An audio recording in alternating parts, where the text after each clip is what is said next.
देखेंगे कक्षा 5 कलरव झांसी की रानी की समाधि पर। ये पाठ 17 है। इसके अभ्यास प्रश्न देखेंगे। तो देखते हैं इसमें अभ्यास प्रश्न में क्या दिया गया है। बोध प्रश्न है, उत्तर लिखिए। पहला प्रश्न दिया गया है कि रानी की समाधि किन किन बातों की याद दिलाती है। तो इन सभी प्रश्नों के उत्तर मेरे रजिस्टर पे लिखे हैं। तो इसका उत्तर हो जाएगा कि रानी की समाधि किन किन बातों की याद दिलाती है। इसका उत्तर है, रानी की समाधि निम्नलिखित बातों की याद दिलाती है। नंबर 1, किस प्रकार स्वतंत्रता की रक्षा हेतु उन्होंने शत्रुओं से वीरतापूर्वक युद्ध किया था। और दूसरा पॉइंट है कि किस प्रकार रानी लक्ष्मीबाई ने अंतिम समय में भी शत्रुओं से संघर्ष जारी रखा। और तीसरा पॉइंट है कि किस प्रकार रानी लक्ष्मीबाई वीर गति को प्राप्त हो गई। आदि बातें रानी की समाधि की याद दिलाती हैं। दूसरा प्रश्न है कि रानी की समाधि में स्वतंत्रता की आशा की चिंगारी छिपी है, ऐसा क्यों कहा गया है। इसका उत्तर हो जाएगा कि रानी की समाधि में स्वतंत्रता की आशा की चिंगारी छिपी है। ऐसा इसलिए कहा गया है क्योंकि 1857 का प्रथम स्वतंत्रता संग्राम बाद में 15 अगस्त 1947 को मिली स्वतंत्रता संग्राम का पूर्व प्रतीक था। इसके बाद तीसरा प्रश्न दिया गया है, रानी की समाधि तथा अन्य समाधियों में क्या अंतर है। तो इसका उत्तर है कि संसार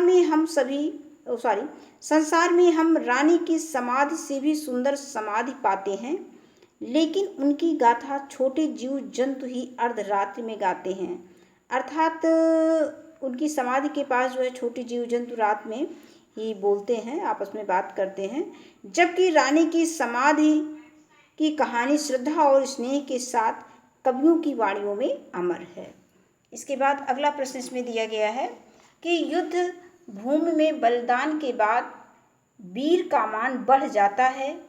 इस कथन के समर्थन में कवि ने क्या उदाहरण दिया है। तो इसका उत्तर हो जाएगा, युद्ध भूमि में बलिदान के बाद वीर का मान बढ़ जाता है।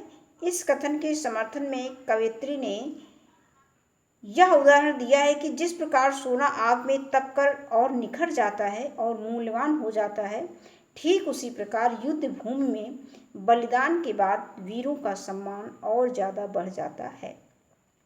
इसके बाद दूसरा प्रश्न है, इसमें नीचे लिखी पंक्तियों का भाव स्पष्ट कीजिए। तो पहली पंक्ति दी गई है, पर कवियों की अमर गिरा में इसकी अमिट कहानी स्नेह और श्रद्धा से गाती है वीरों की बानी।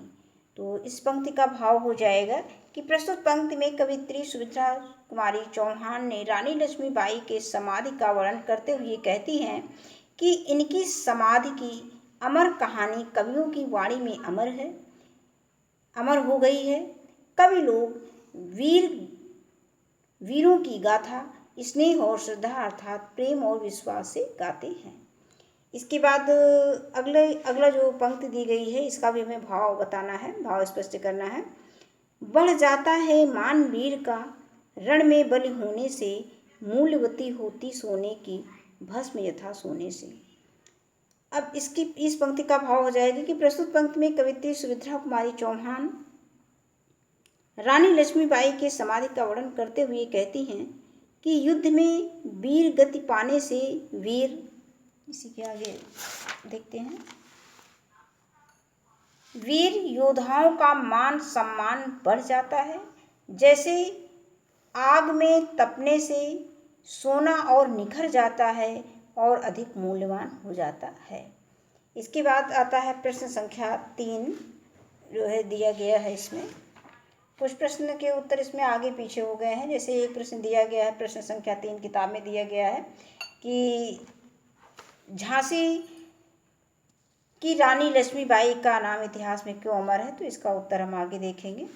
सभी प्रश्नों का उत्तर इसमें दिया गया है वीडियो में। थोड़ा सा प्रश्न के उत्तर जो है आगे पीछे दिए गए हैं। तो चौथा प्रश्न आ जाता है, भाषा के रंग का वर्ग में दिए गए शब्दों के समानार्थी शब्द खा वर्ग से मिलान कीजिए।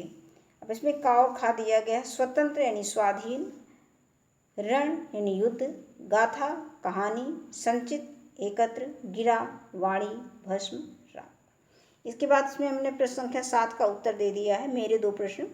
तो इसमें हम पाठ के आधार पर कोई भी 2 प्रश्न बना सकते हैं, बच्चों को भी प्रेरित कर सकते हैं प्रश्न बनाने के लिए। कविता के आधार पर 2 सवाल बनाइए। इसमें पहला प्रश्न दे दिया है कि पाठ का क्या शीर्षक है, और दूसरा है कि पाठ में किसके विषय में वर्णन किया गया है। इसके बाद इसमें जो प्रश्न संख्या हमारा 3 छूट गया था, उसका उत्तर हम देखेंगे कि झांसी की रानी सोच विचार कर बताइए, झांसी की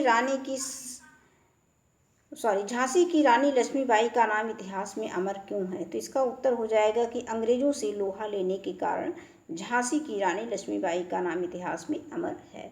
और इसके बाद एक प्रश्न इसमें और छूट गया है, 3 हो गया, 4 हो गया है। इसके बाद प्रश्न संख्या 5 हम देखते हैं इसमें क्या दिया गया है। प्रश्न संख्या 5 दिया गया है, तुम्हारी कलम से अपने आसपास की किसी महिला के द्वारा किए गए बहादुरी के कार्यों को अपने शब्दों में लिखिए। तो ये बच्चों से हम कहेंगे, अगर गांव में आसपास या उन्होंने कोई भी कहानी इस तरह की सुनी है महिलाओं की वीरता के विषय में, तो वो कहानी घर से लिख करके लाएंगे। इसके बाद अगला प्रश्न आता है कि अब करने की बारी, ये प्रश्न संख्या 6 है, ये क्रम से उधर छूट गया था। पहला प्रश्न दिया गया कि सुभद्रा कुमारी चौहान ने झांसी की रानी पर ही एक और कविता लिखी है, तो उसे पुस्तकालय में खोज कर पढ़िए। तो इस कविता को हमने इसमें दे दिया है। ये जो सुभद्रा कुमारी चौहान ने झांसी की रानी पर एक कविता लिखी थी, वो है झांसी की रानी, उसका शीर्षक था।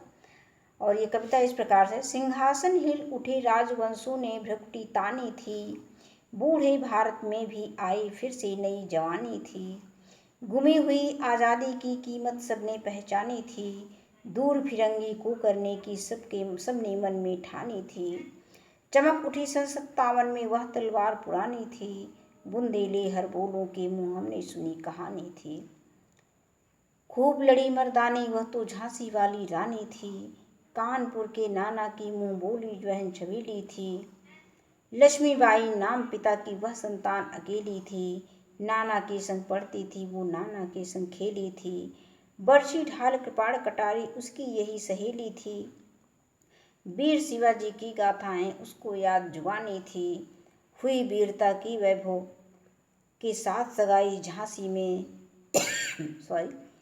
ब्याह हुआ रानी बन आई लक्ष्मीबाई झांसी में, राजमहल में बजी बधाई खुशियाँ छाई झांसी में। इसके बाद इसी में जो दिया गया है खाखंड, कविता की 8 पंक्तियां याद कर कक्षा में हाव भाव के साथ सुनाइए। तो ये बच्चों से कहेंगे कविता की कोई भी 8 पंक्ति याद करके सभी बच्चे क्लास में सुनाएंगे। और इसके बाद अगला दिया गया है कि आज़ादी की लड़ाई में अपने प्राणों का बलिदान देने वाले कुछ अन्य वीरों के नाम की सूची बनाइए। तो इसमें हम कुछ वीरों के नाम दिए हैं जिनकी सूची, तो इसमें सूची नीचे दी गई है। तो इसमें देखिए, पहला राम प्रसाद बिस्मिल है और अशफाक उल्लाह खां है, तीसरा चंद्रशेखर आज़ाद है, और ये उधम सिंह है, सरदार भगत सिंह है, लाला लाजपत राय आदि इसमें हम कर सकते हैं, ये है। तो इस वीडियो में बस इतना ही, धन्यवाद।